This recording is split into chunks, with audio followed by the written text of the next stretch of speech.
Hi అండి, బెండకాయను పల్లీలు ఫ్రైని ఎలా తయారు చేసుకోవాలో చూపిస్తున్నానండి. స్టవ్ మీద కడాయిని పెట్టుకొని 3 టేబుల్ స్పూన్ వరకు ఆయిల్ వేసుకోవాలండి. ఆయిల్ వేడెక్కినాక ఒక పావు కప్పు వరకు పల్లీలు వేసుకొని పల్లీలు అనేవి క్రిస్పీగా వచ్చినంత వరకు ఫ్రై చేసుకోవాలండి.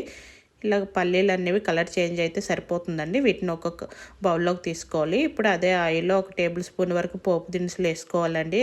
అలాగే 2 రెమ్మల కరివేపాకు, 4 ఎండుమిర్చి, 5 దంచి పెట్టుకున్న వెల్లుల్లిని వేసుకొని 1 నిమిషం పాటు ఫ్రై చేసుకోవాలండి.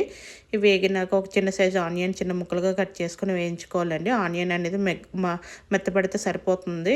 ఆనియన్ మెత్తపడితే ఇందులో 1/2 కేజీ అండి మీడియం సైజులో కట్ చేసుకున్న బెండకాయలను వేసుకొని ఒకసారి బాగా కలుపుకొని హై ఫ్లేమ్లో మూత పెట్టుకొని ఫస్ట్ 5 నిమిషాలు మూత పెట్టుకొని మాత్రమే మగ్గించుకోవాలండి. తర్వాత ఫ్రై చేసుకునేటప్పుడు మూత తీసేసి బెండకాయలు ఫ్రై చేసుకోవాలి. ఇలాగ మూత తీసి ఒకసారి బాగా కలుపుకొని ఇలా కొంచెం మగ్గినాక ఇందులో పావు టీ స్పూన్ పసుపు, 1/2 టీ స్పూన్ ధనియా పౌడర్, పావు టీ స్పూన్ మసాలా వేసుకొని ఒకసారి బాగా కలుపుకోవాలండి. మూత లేకుండానే మగ్గించుకోవాలి బెండకాయలు అనేవి, లేకపోతే మెత్తపడిపోతాయి.